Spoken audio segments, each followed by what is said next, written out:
All right, what's up, everybody? So today I'm gonna be doing a Clipper review. Turned into a Clipper review. At first, I was just gonna do a video, just making some content because of here. But my You mom take your did glasses get off. the Tomb45 Babyliss collab Clippers recently, and I figured why not do two in one.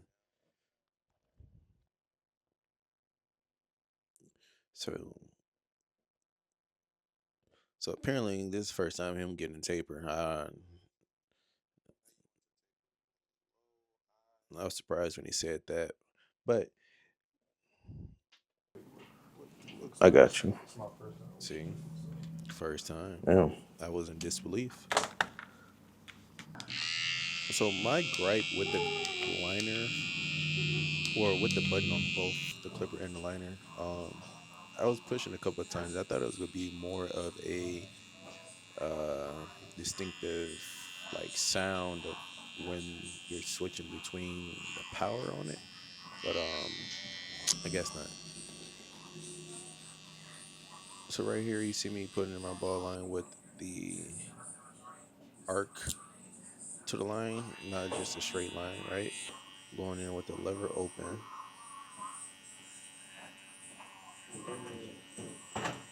Anybody sitting there like you scared? Huh? So You you said see like the you scared. you see my mom badgering my client at the time, right? Now you see me taking that line out. So clipper should be all the way closed by now. Yep. And we take that out. Some people don't do that first. I do that first, just so I don't run into trouble later on or get into cutting into something that I shouldn't be. So right now we're going in with the one. Um, you could go,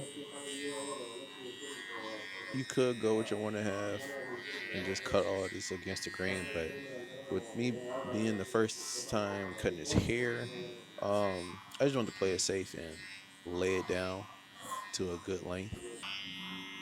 And then I took that same one close when against. You could take your half guard and do that first, but me, I don't know. I just feel comfortable taking my one, starting from there, and then going down. Better safe than sorry. So you see me going with the half guard. So this won't take out that line. I know that going in, but what it will do is soften up that line for me.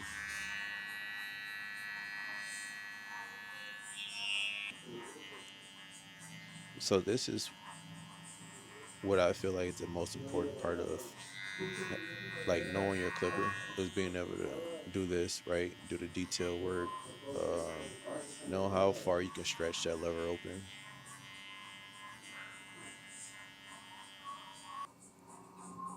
Oh, fuck, that's terrible.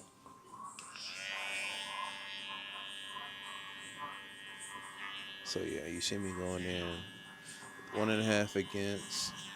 I believe I started with it open just to be safe, right? And then eventually I'm going to close, close, close as I see that, it's not taking any more hair off. But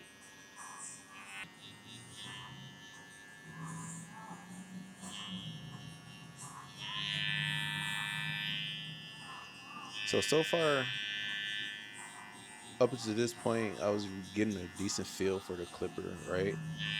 Um, I like them. Not gonna lie to you. Would I buy them? I would buy them. I do have the vapors, right? So I will compare them to them. Um, I feel like they go neck and neck. I would give maybe these a slight edge just for the comfortability. I don't know, but the fade, the ease of use in the fade process was really nice. Then you got the cool green guards to go with that, right? That maybe is a big selling point to some. For me, not so much, but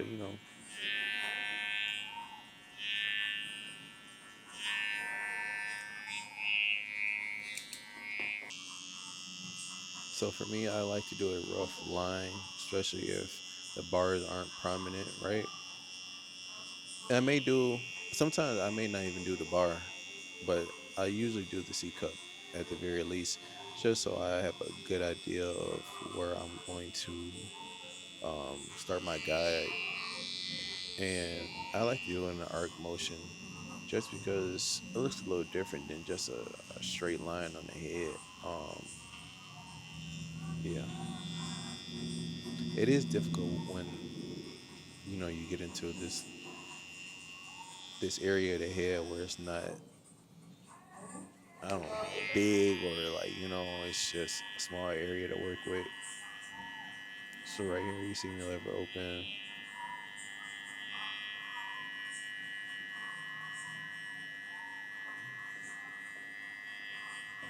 and it wasn't much closing I need to do right here because it looks pretty much bald just from the lever open. So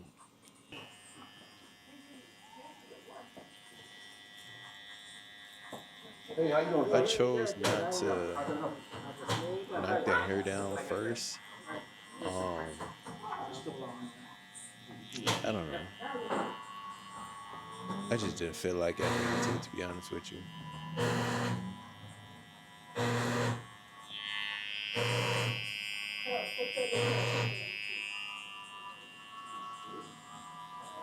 But this side of the head is definitely, so I would say no two sides of the head are the same for a couple of reasons. Maybe they sleep on one side more than the other, and that impacts the hair growth or whatever. But this side was definitely mm, not as good as the other side, I should say. So yeah, like I said, we're knocking it down with very safe way to do this.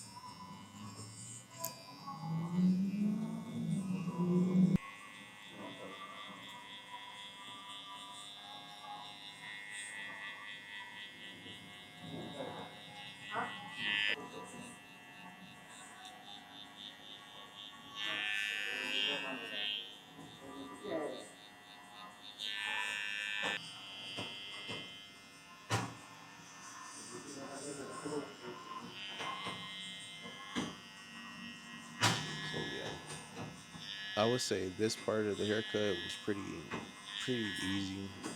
This is the most enjoyable part, and that's where you get majority of your blending done, right? With that lever open.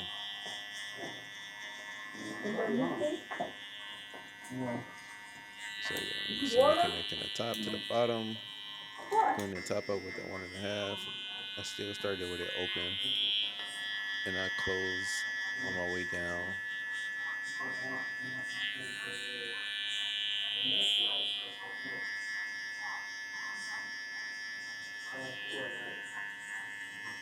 So luckily, my client had hair that laid down pretty well and blended pretty well. Um, you can kind of tell from how long his hair is that he would have had a decent grain of hair.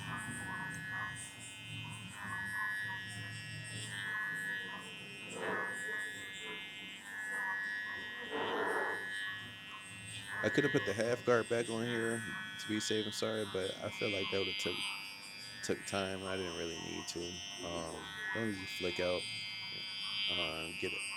get the liner or get the clippers.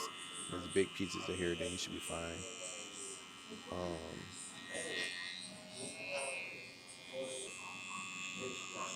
the back of the neck, we got that line pretty crispy right off the bat. Um,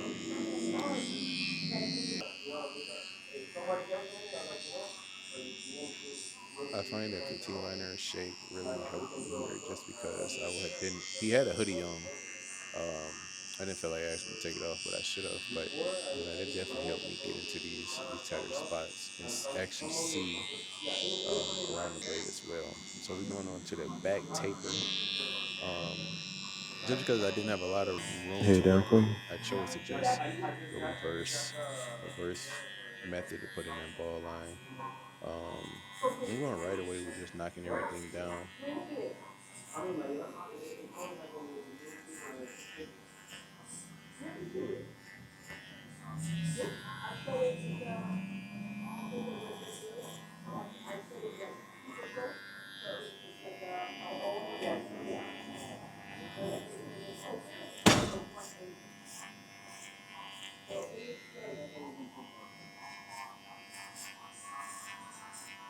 So I am left-handed, which is pretty much horrible for filming, which is what I'm finding out.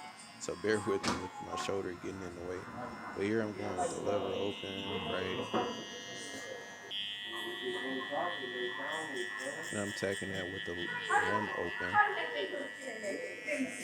No, one closed, I should say. Sorry.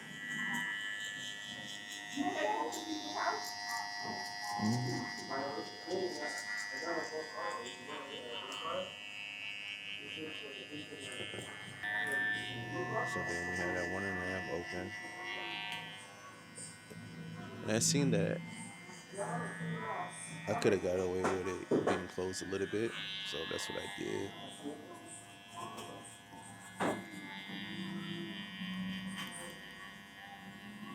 I hate cutting hair with people with braids or dreads because getting that getting up to that 1.5 area, it's hard to really blend without nicking the braids or anything like that. So you got to be careful of how hard you're flicking or how you flicking the clipper out.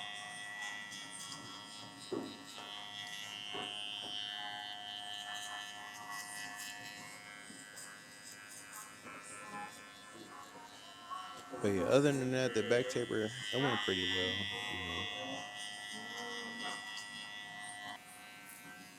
So right here, you can see me laying the front line down. I believe I have a one on there, laying it down, one close.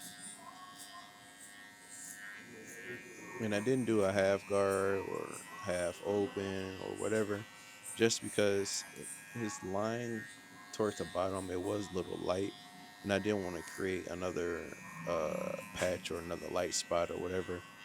And I was keeping the line pretty. You're gonna see I'm keeping the line pretty natural, lining it to where it's supposed to be at, not pushing it back a little bit to where it's dark all the way around. It's just something you gotta ask the client on their preference or whatever. If they want their stuff real tack sharp and dark, sometimes it comes with a sacrifice. Sacrifice may be if you're gonna get a professional pushback or not. And it's not really pushback. It's just snuck in, so might as well.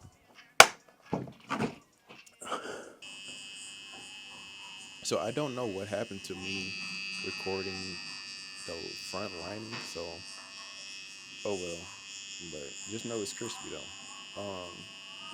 This side definitely did not line as good as the other side,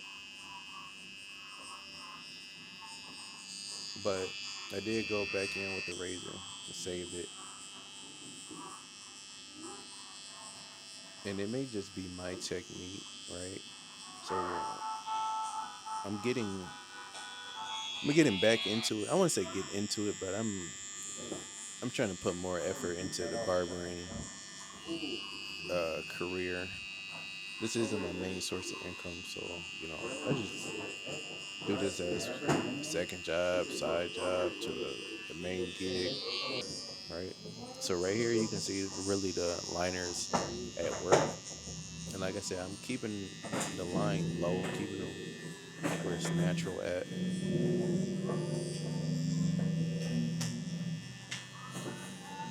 And then you see he doesn't really have a prominent bar,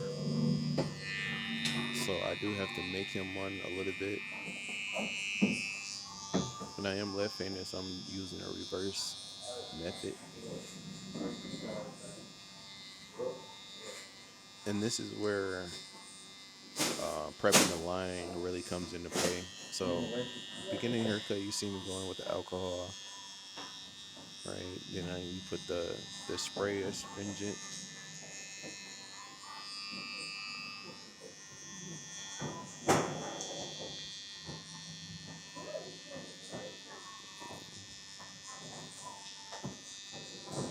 For the most part, I do line in 3 steps. I do the bar, I go to the curve, and then I go to the bottom, and I do the bottom part of the C cup, and I connect them both.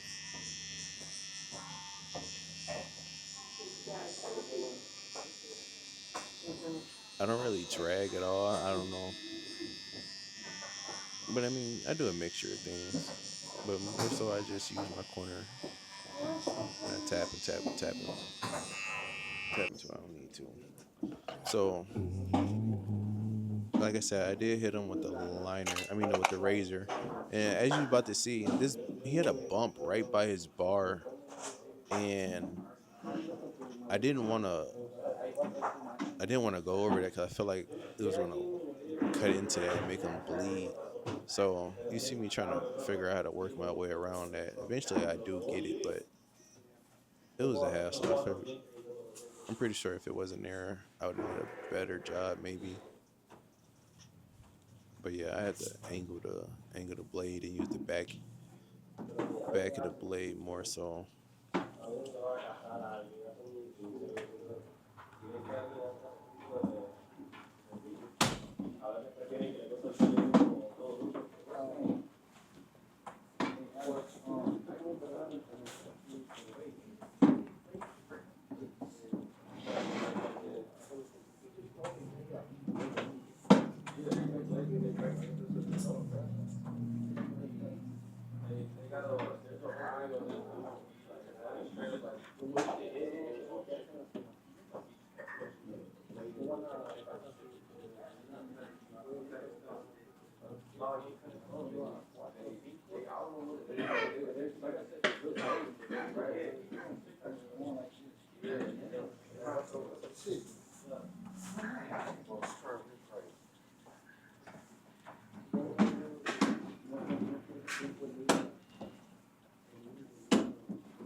So yeah, it ended up coming up pretty crispy.